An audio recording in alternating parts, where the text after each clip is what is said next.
Dobry wieczór widzowie WP Sportowe Fakty. 20 dni dzieli nas od startu PG Ekstraligi. Jeżeli nic nie stanie na przeszkodzie, to dokładnie za 3 tygodnie o tej porze będziemy emocjonować się spotkaniem Ewinera Patora Toruń i Falu Bazu Zielona Góra. To jest dobry moment, żeby porozmawiać z tymi, którzy mają ogromne znaczenie dla wyniku nie tylko tego spotkania, ale całego sezonu w Toruniu.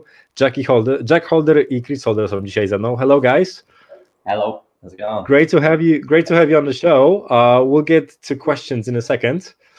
Dobry wieczór raz jeszcze widzowie, ja nazywam się Marcin Musiał, witam i zapraszam.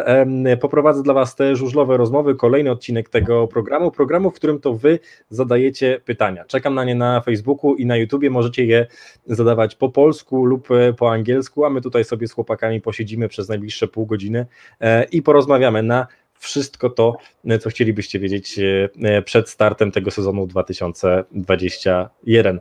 How are you guys feeling tonight? Yeah, very relaxed, mate. Very good. Very good.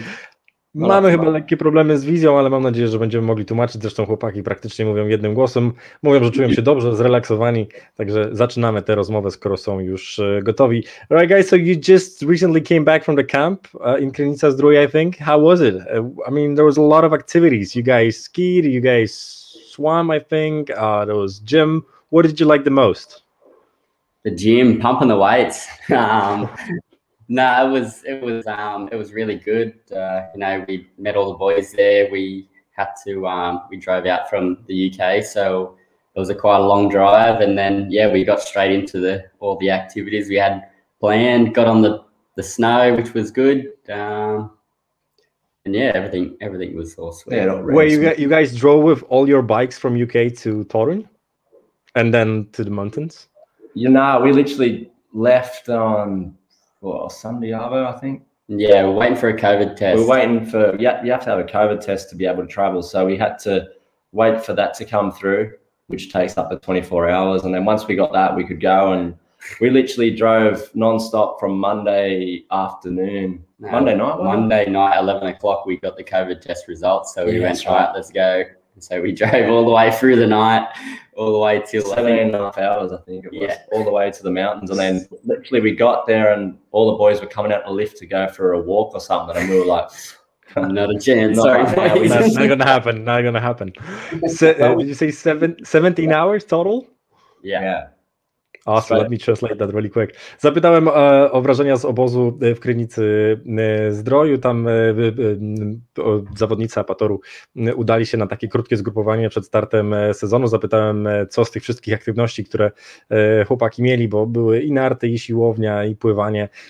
Podobało im się najbardziej. Jack mówi, że siłownia, że poruszanie tymi ciężkimi ciężarami to było to, co sprawiło mu najwięcej przyjemności. W przeciwieństwie do podróży, którą musieli odbyć, żeby dostać się na obóz, wyjeżdżali z Anglii, musieli poczekać 24 godziny na test, żeby móc wyjechać, dostali wyniki o 23 w poniedziałek i wyjechali właśnie w tym momencie. Zajęło im to 17 godzin, żeby dostać się do Polski. Kiedy zajechali już na obóz, to mówią, że wszyscy pozostali zawodnicy udawali się właśnie na spacer, ale oni po tych 17 godzinach podróży stwierdzili, że jednak podziękują. Okay, let's move on from the camp. I know you also got some practice on track in Torun. How was that? I mean, there was a heavy snow on Thursday. Did you guys manage to get any practice before that? No, what day did we start practicing? We're a bit lost with days at the moment. We're all over the place, but Tuesday, Wednesday. Yeah, Tuesday, Wednesday we practiced, and Tuesday was so cold, but it was all good. And then Wednesday was a lot better. And then, the Thursday, we were taking the Thursday off because we knew it was going to be snowing, and sure enough, a few of the boys tried to practice, and then they didn't last very long. And then, obviously the snow and whatnot. So we were supposed Who tried to practice in the snow? Cold's not my thing. I know Lambert was riding. I think Pav was riding. They only got probably about an hour in. There was about 3 or 4 of them. Don't know. But they were keen, so they needed to practice. Not for you. Zapytałem o to, czy zdążyli trochę potrenować, zanim w czwartek spadł śnieg. W Toruniu mówią, że tak, że trenowali we wtorek i w środę. Kilku zawodników próbowało także trenować w czwartek, mimo padów śniegu i mrozu. Chłopaki powiedzieli, że to no nie należy do ich ulubionych czynności, żeby trenować na mrozie, więc podziękowali. Był za to Robert Lambert i Paweł Przedpełski, którzy próbowali mimo tego śniegu coś tam zdziałać na torze w Toruniu. All right, let's get to questions from the audience, guys. So first was Carl with a question. So he said that he betted with his friend that Chris is going to have an average over 2.0 this season. What do you think of that, Chris? Yeah, why not? Why not? Yeah, why not? I'm looking forward to having a better year. You know, a lot of stuff that I had going on the last like 4 years has come to it, like literally stop now, and it's a big relief. Had a lot of issues with house in England that I no longer have now, and I moved out of Andorra, so now literally just back to having everything under one roof again. So, and yeah, it's much better, and yeah, got some new engines coming, and yeah, I can't see why not. You know, I'm looking forward to it and put in some work and hopefully see some rewards. So actually, Coach Bayerski was here, I think 2 weeks ago on the show, and we spoke a lot, like a great amount of time about you and your engines, because that's what the fans asked. And they were like, well, you're getting engines from Kowalski, Richard Kowalski right now. How is that going to change everything? Is that a big change? How much of a difference can a tuner make? Tuner, that doesn't matter who it is, but if you're suited to sort of like a tuner, like say like in the past, Johnsy was my main guy. Like me and Darcy had Johnsy stuff and we were scoring points for fun. And then as soon as he sort of went off, you know, sort of his form sort of went away, then other tuners sort of popped up and took over. And then it's difficult to get in with guys. Like it's not the first, like I've tried to get engines from Kowalski in the past, and no, I can't get in there. Like he's got his team of guys, and it's not easy just to jump in and join the team. So I'm pretty grateful that I'm getting a look in this year, because you know it's yeah, to have good engines underneath you is everything. I don't really care who you are. If you haven't got the best stuff, you're not going to be scoring the points. So yeah, looking forward to doing it. You know, obviously last year I managed to borrow one of Magic's in one meeting and scored the most points I've scored in about 3 years. So it's pretty stoked. And then you bought it, right? Yeah, I did. Cheers, Magic. Yeah, so no, it's not everything. It's just if it's something that you want and you need, it's always better to have it, right? So we'll see. Awesome. How many new engines are you getting? 10. I don't think you need 10 engines in a year. So only 2 new ones plus Magic's one, and that's all you need. You don't need a bunch of stuff, otherwise you get really confused. So just as long as they're good engines, you can ride them all the time. So just a couple and we'll go from there. Chłopaki dzisiaj zdecydowanie w dobrych nastrojach. Odpowiadając na pytanie internauty, czyli Karola, Chris mówi, dlaczego nie? Stać mnie na tą średnią 2,0, na to liczę. Mam nadzieję, że to się uda. Wiele rzeczy się zmieniło w porównaniu do ostatnich lat. Mam teraz więcej pod kontrolą, przeprowadziłem się, wszystko mam pod jednym dachem, jestem lepiej zorganizowany. To mam nadzieję przełoży się na wyniki. Porozmawiałem także z nimi a w zasadzie z samym Chrisem, o tym, że sam Tomasz Bajerski mówi o tym, że Chris będzie lepszy w tym sezonie niż w poprzednim, bo zmienił tunera. Zapytałem w takim razie, jak wielką zmianą może się to okazać. Mówi, że sam tuner nie jest najważniejszy, natomiast fakt, że jego poprzedni tuner troszkę już wypadł z formy, jak on to mówi. Miał kiedyś dobre z nim wyniki, natomiast no teraz wypadł z formy, więc liczy na poprawę, szczególnie, że to było widać w tym ostatnim spotkaniu, kiedy pojechał na silniku Maćka Janowskiego, wykręcił najlepszy wynik od 3 lat, jak sam mówi, dlatego kupił ten silnik, dokupił także 2 nowe, tutaj Jack zażartował, że kupił 10, kupił 2 nowe, plus ten jeden od Maćka Janowskiego i ma nadzieję, że to się przełoży na lepsze efekty. Jack, I'm going to ask you a question from Andy Smith. So basically the question is about the tuner again. Now you guys have engines from the same tuner, which is Richard Kowalski.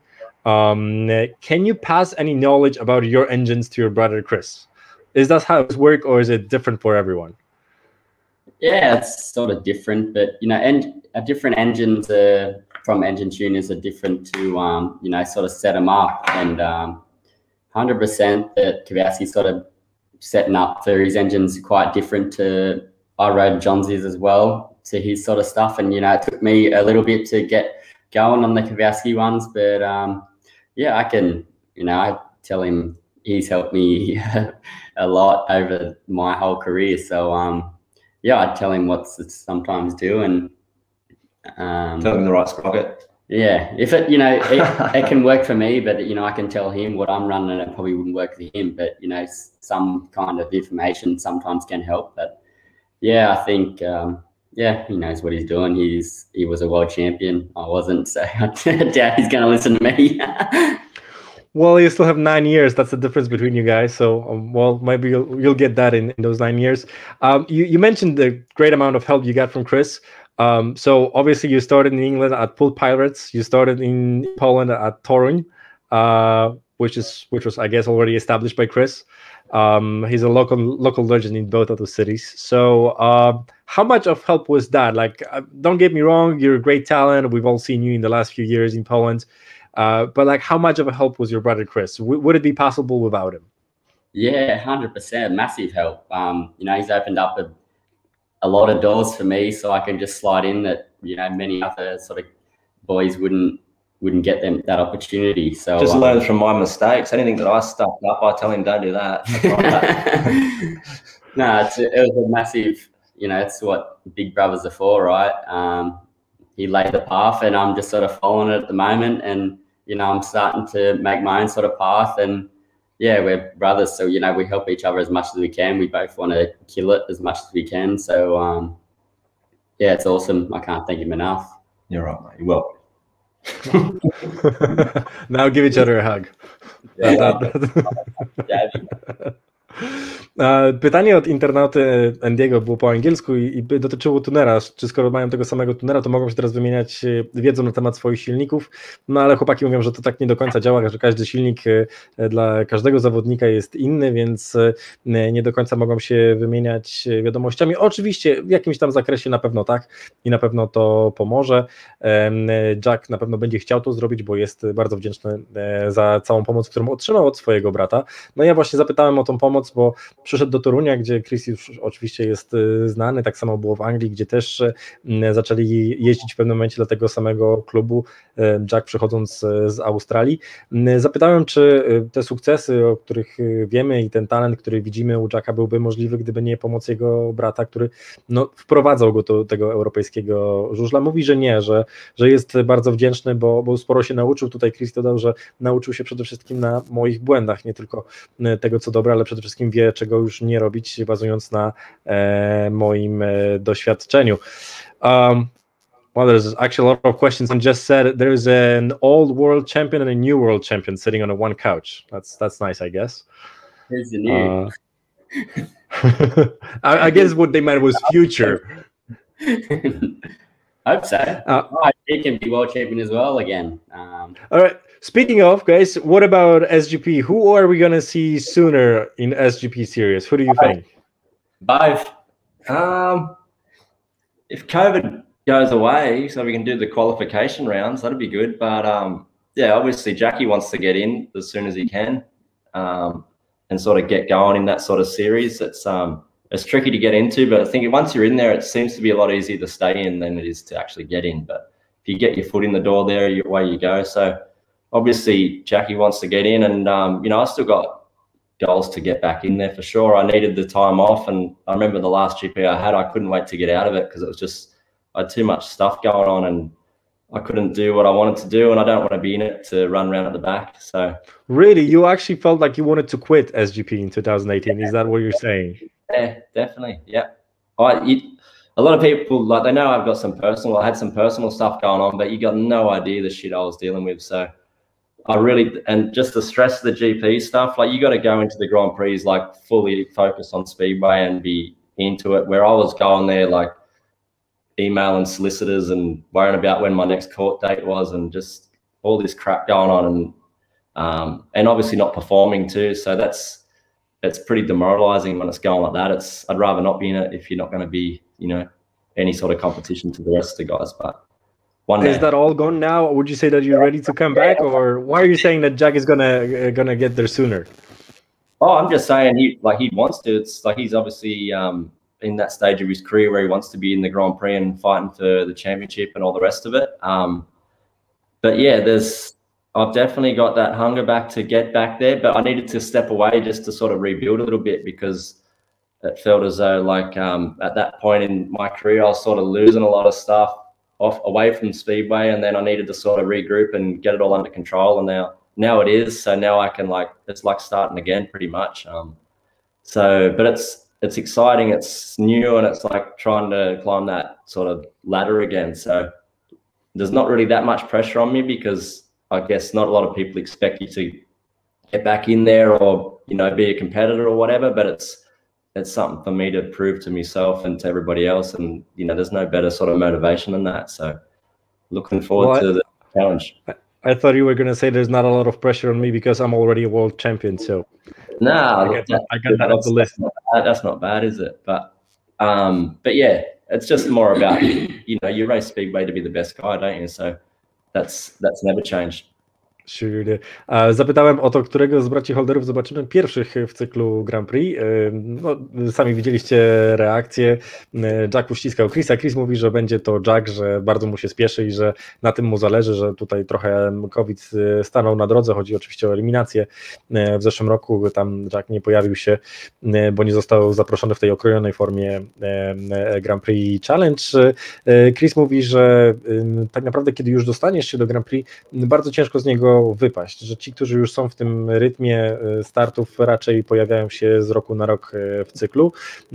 Natomiast mówi, że on sam po 2018 roku miał już dosyć, że już pod koniec tego ostatniego swojego sezonu w Grand Prix nie chciało mu się jeździć, chciał to skończyć, że jest to bardzo wymagający turniej, także organizacyjnie, no i przede wszystkim sportowo, a on musiał się skupiać na sprawach osobistych, na tym, kiedy ma kolejną rozprawę w sądzie i to bardzo mu przeszkadzało, dlatego nie chciał już jeździć w Grand Prix, potrzebował odpoczynku, tak się czuł te 3 lata temu. Mówi, że oczywiście teraz czuje się lepiej, że mógłby wrócić, natomiast też nie ma na to presji. Ja tutaj zażartowałem, że nie ma presji, bo już był mistrzem świata raz, natomiast on mówi, że oczywiście chciałby się ścigać z najlepszymi, ale to nie musi być tu i teraz. Let me pull another question up for you guys. What are your goals for this season? Darboven is asking. What are your goals? Personal goals, club goals? What do you think? Yeah, well, we're in. Both of us are in the GP challenge sort of thing. So hopefully, you know, both of us can you know, get to that GP challenge at the end there and make a really good meeting out of it and get into the GP 100%. And then yeah, you know, we're back in the top flight in the extra league for Torem. So you know, we want to stay there and have a good year. Yeah, that's pretty much about it. Just have a good season. Just have a successful season and get through it without too much COVID problems. Yeah, and just, you know, do their best for Torren and make sure we stay in the extra league. Obviously, number one. Obviously, after dropping out of last year, but yeah, hopefully, bit of redemption for the club and get them back to where they belong. That's the main aim. Odkupienie dla klubu, tak mówi Chris, to jest cel na ten sezon. Jack o tym wspomniał pierwszy. Wróciliśmy do najwyższej ligi, do najlepszej ligi świata. What are you guys laughing about? Oh, just the shit. It's just something I said reminded me of something that we were watching yesterday, and I was like, can't believe I just kept saying something. That's all right. All good. Not you. I'll get back to you in a second. Zapytałem, z czego się śmieją, mówią, że to po prostu coś, co wczoraj razem oglądali. Odkupienie jest celem na ten sezon, bo wróciliśmy po spadku, po trudnym sezonie dla klubu. Po prostu chcemy mieć dobry sezon, dobre wyniki, dobry sezon w barwach Apatora Toruń i to się liczy. Carol is asking, I think it's a question for Jack. So what are your impressions after living in Torun last season? I'm going to skip that question because we'll get back to housing and living in Torun in a second. But a second part of the question is actually quite interesting. Sorry, it's my bad. It's the same question from the same guy. So Carl basically asked, Are you guys a package deal? Would you say that if Jason Doll was coming back, you, Jack, would have left to another club? Are you guys a package deal? No. Nah. Did you negotiate as the two of you or separately? Separately. Separate. Yeah, we're our own people, you know. So we're brothers and we're close, but it's not the end of the world if we're not in the same team. It's not really the be all and end all of it all. But it's always nice to be in the same place together and look out for each other and help each other all the time. But yeah, it's not the first time we've been in separate clubs or lived separately. So no, that's never really a factor in it at all. Okej.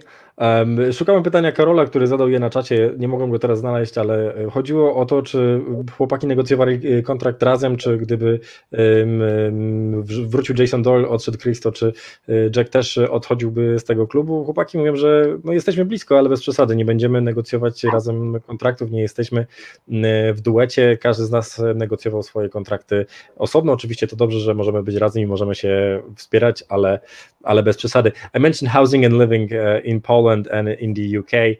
So last year you guys were basically concentrated in Poland. How was that? How was living in Poland for, well, half a year? Yeah, it had its good and bads. You know, we're a long way from home. You know, it's hard to go out and go to the shops and, you know, get some food and cook it. Yeah, the whole food situation's we're not the best chefs. We know what we like and we know where to get it, but we can get it the same kind of stuff here, but it's never the same, is it, when you're not at home? And it was good to be down the road from the stadium and you could practice and ride and you're around the speedway and all that kind of thing. But you know, I got Max at home, my girlfriend back in England. Like, I want to see them as much as possible too. So that was probably the hardest part, definitely. So are you guys both going to live in the UK now this season and just drive to Poland every now and then for a game? No, it depends on it all depends on the travel restrictions, really. And driving back and forth. We won't be driving back and forth, that's for sure. But probably for the beginning, we'll have to stay out here for a month or so. So literally just sort of waiting and seeing what happens. Yeah, like be out here for obviously all the practice and the start of the season, and then hopefully things get a bit easier to travel. And yeah, if we can, then yeah, get back to England to see some people and all that kind of thing. But for now, we're pretty much set up here.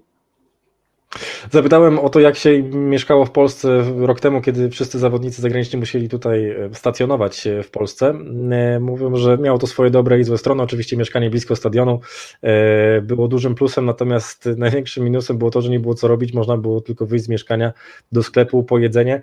No i jak powiedział Chris, nie jesteśmy dobrymi kucharzami, więc nie dość, że nam się nudziło, to jeszcze mieliśmy fatalne jedzenie. Zapytałem w takim razie, czy oboje będą mieszkali teraz, czy obaj będą mieszkali teraz w Anglii, dlatego że Chris wspomniał, że ma tam swojego syna Maxa i swoją dziewczynę i chce ich widywać jak najczęściej.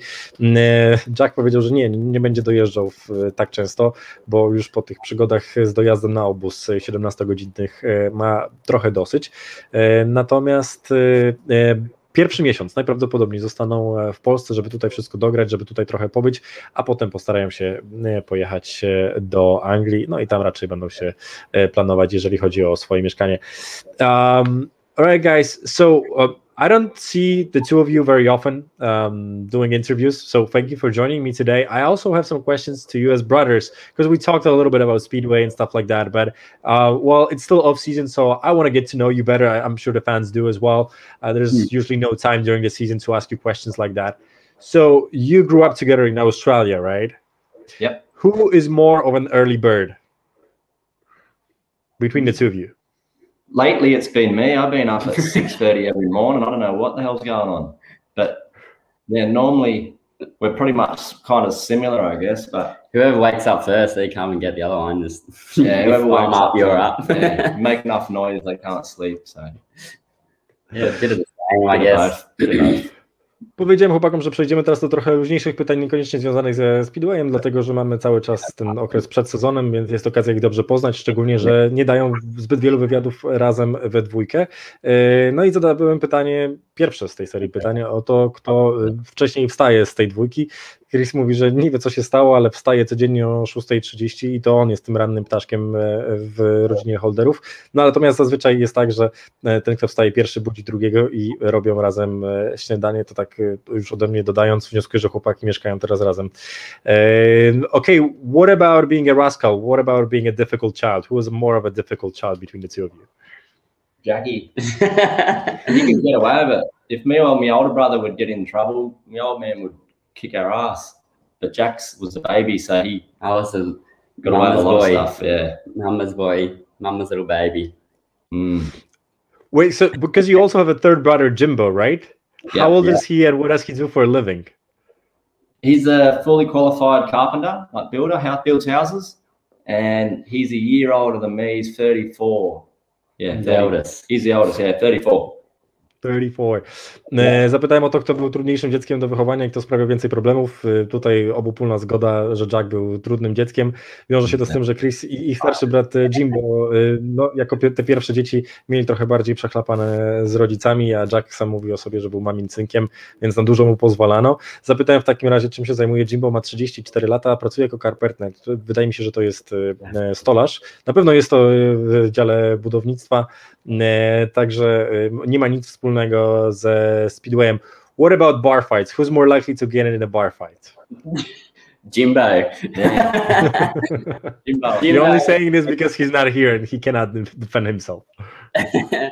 Oh, he will help himself. Nah, Jim and Jack, they fire up at anything. I don't really care. I just run away. Sometimes Run away. No, I don't Not run even away. walk away, just run away. I just laugh. He'll start it sometimes, and then it's me and Jimbo will come sort it out. Yeah. Zapytałem o to, kto z braci Holderów ma największe dodatki, żeby dać się... And who the fighters are. His what? I'm sorry? You've seen when me and Nikki had that little thing at Torem that time. You've seen who the fighters and Oh, the little thing. Yeah, we all remember the little thing. Too. He started it. come from everywhere. And then both of us come running. Oh yeah. Oh yeah, we all remember that. So wait, I'm sorry because something interrupted on my headset. Who was the first one to get to Nikki? Me. Jack. Jack. Okay. Yeah, I think I've seen that because I watched the video recently and I was like, you were like not even 20 years old, I think, Jack. Yeah, I think I was probably 15 or something. 15, I reckon. 15. Mm. I knew what he was trying to do. I knew he was trying to get into Chris's head. And I walked out. I didn't say anything. I didn't grab him or anything. You know, I really wanted to.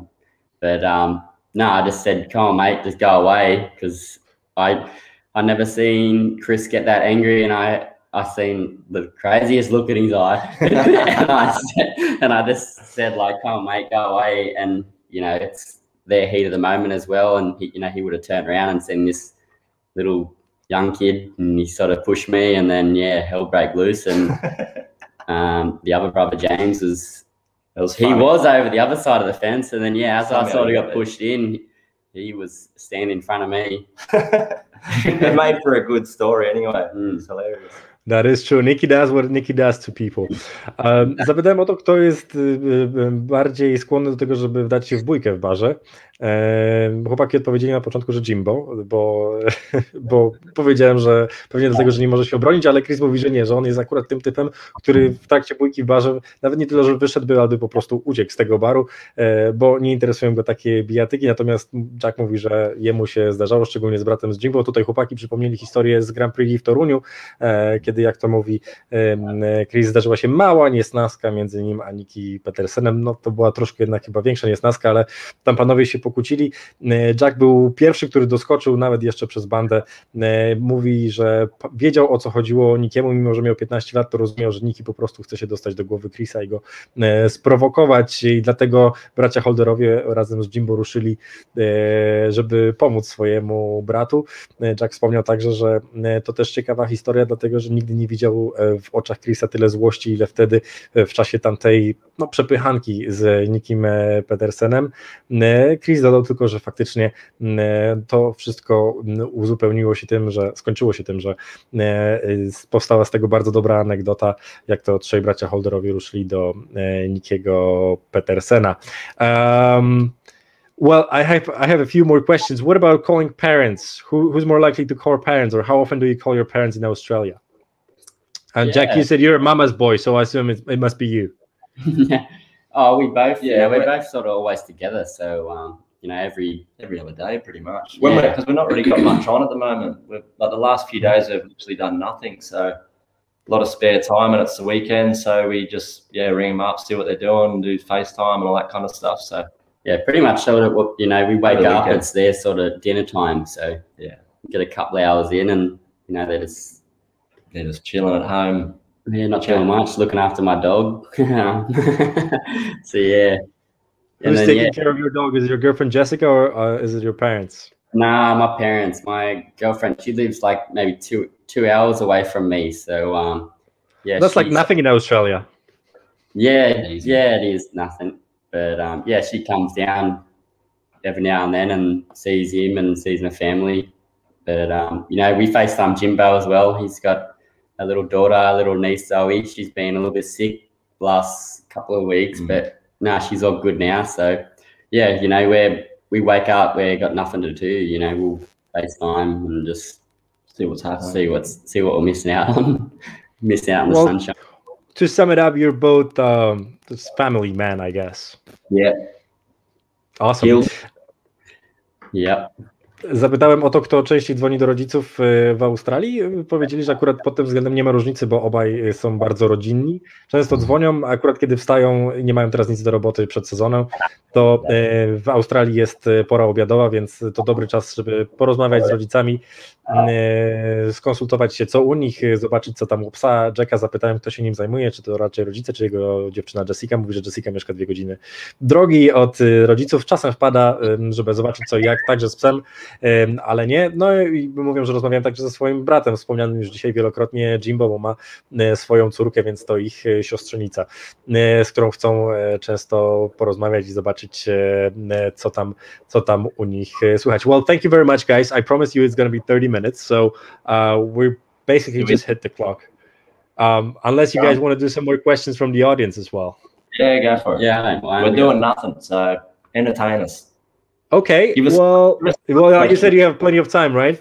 So Leszniak is asking, who would make it to your dream team, including only the current riders? It's the question to the both of you. So let's say you have to give 5 names. Well, we'll count. We're not counting juniors, but the 5. Me. Okay, so Jack. So we already know. So we're going to get 5 guys. Smarslik, because he's the world champion. He's Smarslik, Bartek Smarslik. Absolute demon. Demon, like good, really good.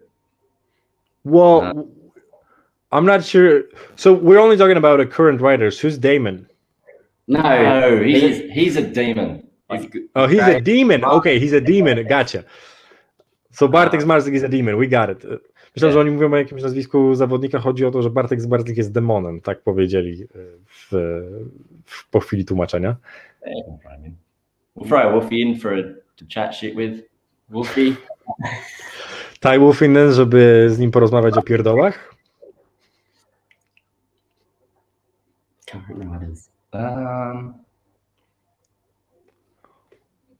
I'll say Magic for lending me that engine so he can join the team. Maciek Janowski, czyli Magic, za to, że pozwolił mi używać jego silnika w zeszłym sezonie. I've known him for a lot of years. I get on good with him, so yeah, he's in. That's 5, is it? Or we got to do more? Yeah, how many more we need? Well, I guess counting the 2 of you, you only gave 3 names, so that makes 5. Yeah, that'll do. There are 3. No to mamy w takim razie Dream Team według braci i Holderów, 2 Polaków i Ty Wolfinen, 2 w tym składzie. I'm looking for another question. There's another question about Jason Dolu. You guys I mean, everyone expected Jason Dahl to come back. What do you guys actually think about the under 24 category, and what do you think about the exclusion from foreign leagues? Because I know, Jack, at least, I mean, I guess the both of you actually wanted to race in England and probably Sweden as well. What do you think of that rule? Yeah, it's tough. You want to be like, we only have like pretty short careers, don't we? So we want to try and be riding as much as possible and earning, you know, money everywhere we can to sort of keep the bikes, you know, up to tip-top condition. And yeah, the more meetings you do and the more racing, hopefully the better you get going as well. So yeah, it's a tricky one that it's tough to be restricted to one other league, but they have their reasons, obviously, which is fair enough. And the under 24 one, it's good if you're under 24. But yeah, I don't know. Yeah, I suppose if there's enough under 24 guys that are good, then it works out okay. But, you know, if there's only a handful, you know, a few guys that are under 24 that are really good, then it makes it a bit unfair on the other teams too. So. Zapytałem o zmianę w przepisach, czyli przepisy o zawodniku poniżej 24 roku życia i ograniczenie startów w zagranicznych ligach to tylko jednej poza Polską. No i Chris tutaj mówi, że mamy krótkie kariery, chcemy jeździć jak najwięcej, zarabiać jak najwięcej. To nie jest sprawiedliwe, że jest to ograniczone. Rozumiemy, jakie stoją za tym powodem. A co do przepisu o zawodniku U24, no to jeżeli jesteś zawodnikiem U24, to oczywiście jest to świetne rozwiązanie. My się po prostu na to nie łapiemy. Another question, is Robert Lambert, so your current teammate, is he going to be the best under 24 rider in the league? I hope so. Yeah, you go close. I'm not sure the other guys who's under 24, but yeah, he's obviously one of the better ones. So yeah, I'd say he'd be up there with, you know, one of the best under 24 guys in the league. So him or Jamin, probably. Yeah, Jamin. Yeah, there's another one. So yeah, it's going to be interesting. It's kind of like having a good junior. You know, when you have a good junior in your team and they literally do the same job as a senior, it's having a good under 24 rider is going to be like having an extra, you know, top guy on your team. So if he's awesome. Good. Well, that was the question. That's what the question was about. Is he good? What do you guys think of the camp? Yeah. Well, he's European champion, so he's going all right. Right, awesome. Yeah, I mean, last season for him was absolutely great. I mean, no wonder he got a great contract this season. Padło pytanie o to, czy Robert Lambert będzie najlepszym zawodnikiem U24 w tym sezonie. Chłopaki powiedzieli, że tak naprawdę no nie wiedzą, ale że tak, że jest mistrzem Europy, więc trudno się dziwić, że tak naprawdę nie wiedzą, kto jeszcze jest w tej kategorii U24, ale że myślą, że będzie to trochę tak działało jak dobry junior, czyli pozycja obowiązkowa w składzie, a dobrze wiemy, że dobry junior potrafi zrobić różnicę z wynikiem. No i tak samo może być właśnie w przypadku zawodników U24, że to oni będą wpływali na wynik i cieszą się, że mają Roberta Lamberta. Starałem się dopytać, co jeszcze było na tym obozie, jak się prezentował Robert Lambert, ale mówią, że po prostu dobrze i tak naprawdę ciężko coś powiedzieć. Zawsze ostrożni w słowach zawodnicy są PG Ekstraligi przed startem sezonu, no i w sumie dobrze, bo będziemy ich z tego rozliczać. Drodzy widzowie, bardzo dziękuję za dzisiaj. Jest chyba rekordowa liczba pytań, za które serdecznie dziękuję. Na pewno chłopaki też zaraz Wam podziękują. To był program Żużlowy Rozmowy. Ja się nazywam Marcin Musiał. Prowadzę ten program tworzony przez PG Ekstraligę i WP Sportowe Fakty. Śledźcie nas w naszych kanałach społecznościowych, szczególnie na Facebooku i YouTubie. Niebawem, jeszcze przed startem PG Ekstraligi, bardzo dużo takich odcinków jak ten, w którym to Wy będziecie zadawać pytania. Będziemy kontynuowali także ten program po starcie rozgrywek, także bądźcie z nami i śledźcie wszystkie najważniejsze żużlowe wydarzenia na WP Sportowe Fakty. Alright guys, I just said good night to all the fans. I mean, there's a massive amount of people. I don't think I've ever seen that many questions on the show, so thank you very much for joining me. It's the Holder Brothers magic. Thank you for answering all the questions and good luck this season. Good luck with coming back to the GP series, to the both of you. Thank you. Well, I hope you guys can come and join me during the season. We're still doing the show during the season, so in a few months' time, I'll be more than happy to have you here and ask you more weird and ridiculous questions and questions you don't like to answer and questions you never answer anyway. No problem. Thank you very much, guys. Have a great night. Take it easy. See ya.